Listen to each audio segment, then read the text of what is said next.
안녕하세요, 타임플입니다. 우리 통장 내역 보면 이런 경험 한 번쯤은 다 있으실 거예요. 9,000원, 만원, 4,000원 이런 짜잘한 것만 있는데 합계는 200만원. 어이가 없죠. 그만큼 저같이 사회초년생이거나 돈 관리를 이제야 시작하시는 분들은 소비를 관리하는데 많은 어려움을 겪고 있는 분들이 꽤나 많더라고요. 그래서 이번에는 노션을 활용한 가계부 템플릿을 소개해드리려고 합니다. 내 삶을 내 마음대로.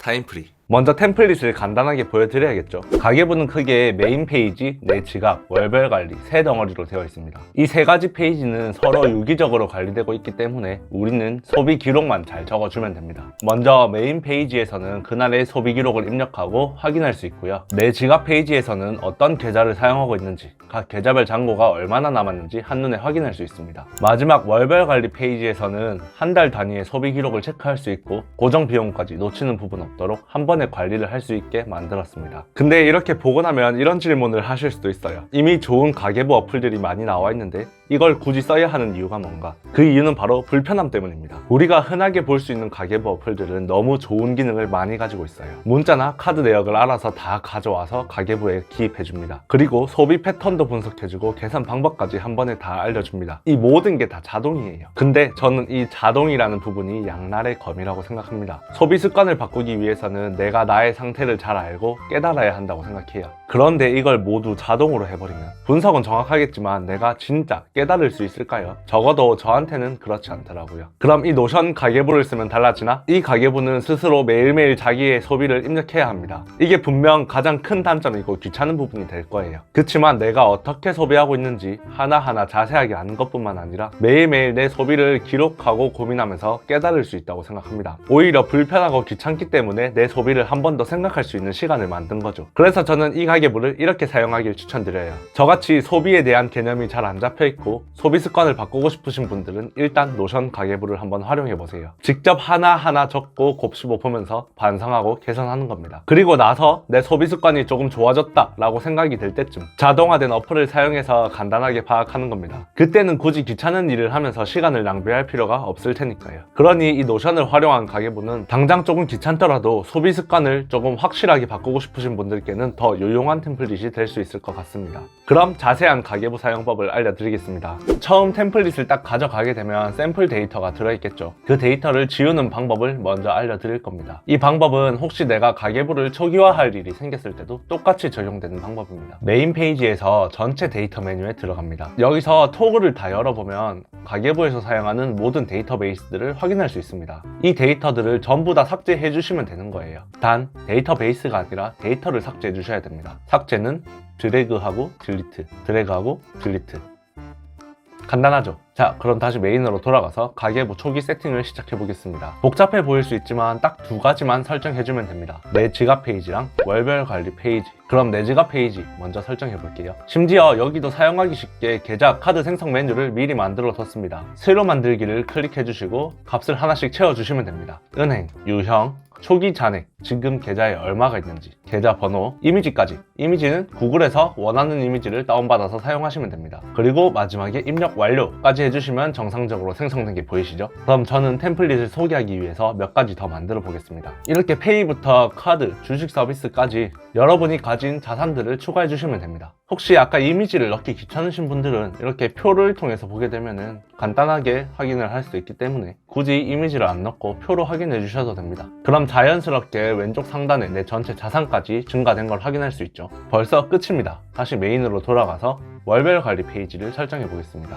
제일 처음에는 소비 체크리스트가 보이죠. 사람이 머릿속으로 생각하는 거랑 적어서 항상 보는 거랑 영향이 엄청 다르다고 합니다. 그래서 내가 개선하고 싶거나 바꾸고 싶은 습관들을 여기 적어 보는 겁니다. 그리고 한 달에 한 번씩만 딱 체크를 해도 엄청 큰 변화가 있더라고요. 다음으로 바로 오른쪽에 월별 소비 현황 분석. 매일매일 소비 기록을 확인하는 것도 중요하지만 지난달보다 이번 달보단 다음 달에 소비가 좀 더 나아졌는지 바뀌고 있는지 확인을 해야겠죠. 새로 만들기 눌러주시고요. 시작 날짜는 이번 달에 시작하는 날짜를 골라주시면 됩니다. 날짜는 2022년 2월. 이름을 한 번 더 입력해 주시면 되고요. 이거 두 가지만 해주고 나면 수입이나 지출은 소비 기록에서 자동으로 다 가져오기 때문에 신경 쓰지 않아도 됩니다. 그래서 이 메뉴의 포인트는 용돈입니다. 용돈 혹은 예산. 내가 이번 달에 고정 지출을 제외한 돈을 얼마나 쓸지 적어두는 거예요. 저는 30만 원으로 적어보겠습니다.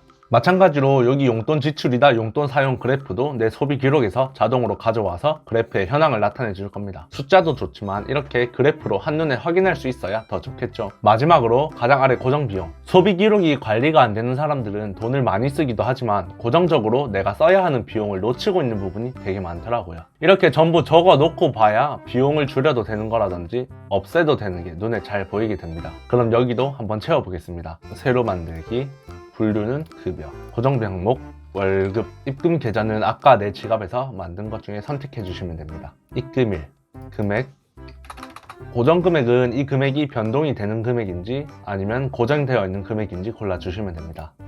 우리가 월급이나 핸드폰비 이런 건 변동이 없잖아요. 하지만 고정 비용 중에 교통비, 식비, 관리비 이런 것들은 조금이라도 변동이 있을 텐데 그걸 조금 더 체계적으로 관리할 수 있도록 도와주는 메뉴라고 생각하시면 될 것 같아요. 이렇게 추가해 주시면 되겠죠. 여기까지도 다 채웠다면 기본 세팅은 벌써 끝입니다. 다시 메인으로 돌아가서 그럼 이제 우리가 할 건 딱 하나, 매일매일 기록해 주는 거예요. 여기 소비 기록에 적어 주시면 됩니다. 새로 만들기를 해주시고요. 내역, 수입인지 지출인지. 다음 카테고리. 여기는 구분하기 편하게 색을 다르게 지정해뒀어요. 지출은 빨간색, 수입은 파란색, 고정 비용은 보라색. 그래서 빨간색, 파란색으로 체크한 카테고리만 아까 설정해둔 용돈에서 차감이 됩니다. 고정 비용은 별도로 용돈에서 차감되지 않아요. 그러니 수입, 지출, 고정 비용에 맞춰서 꼭 그에 맞는 카테고리를 골라주셔야 합니다. 계좌는 아까 내 지갑에서 만든 계좌를 똑같이 골라주면 되겠죠. 그리고 해당 월. 이걸 입력해줘야 여기 우측에 월별 분석에 정상적으로 들어가요. 똑같이 이번 달에 맞는 걸 선택해 주시면 됩니다. 그런데 이건 한 달에 한 번씩만 바뀌는 데이터잖아요. 그래서 다음부터는 새로 만들기를 했을 때 여기 월이 자동으로 입력되도록 세팅을 해줄 겁니다. 필터를 누르시고 필터 추가를 해주신 다음에 여기 해당 월 카테고리에서 이번 달에 맞는 값을 선택해 주시면 됩니다. 그럼 다음부터는 새로 만들기를 했을 때 해당 월이 자동으로 입력되어 있을 거예요. 한 단계 편해졌으니까 한 달에 한 번씩만 필터를 바꿔주시면 되겠죠. 이렇게 소비 기록을 입력했더니 우측에서 용돈 게이지가 올라가고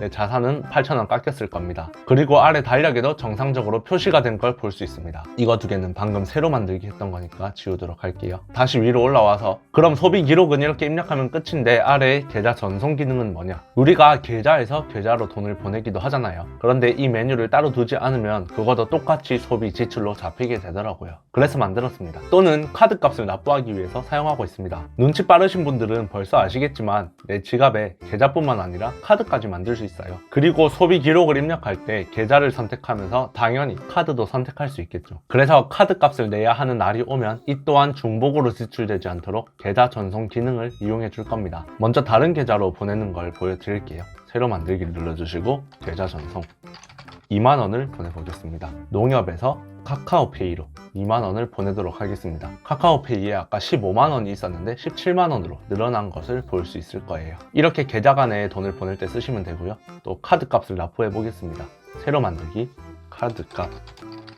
먼저 입금 계좌는 카드를 먼저 골라주시면 되고요. 출금 계좌는 카드값 납부 계좌. 그리고 이번 달에 납부하는 카드값을 입력해 주시면 돼요. 그런 카드값도 잔고가 0원이 된 것을 볼 수 있죠. 이 기능은 여기까지고요. 이제 진짜 마지막. 카테고리별로 내가 사용한 현황을 분석해보고 싶다. 그럼 여기 제일 아래 캘린더에서 보기를 바꿔주면 됩니다. 클릭해 주시고 항목별 분석. 그리고 여기 필터에서 카테고리를 골라주시면 그 항목에 맞는 내 소비 기록까지 확인할 수 있습니다. 지금은 초기화하고 아까 식비만 입력한 상태니까 식비를 한번 조회해 볼게요. 이렇게 확인할 수 있죠. 그럼 여기까지가 가계부의 사용 방법이었습니다.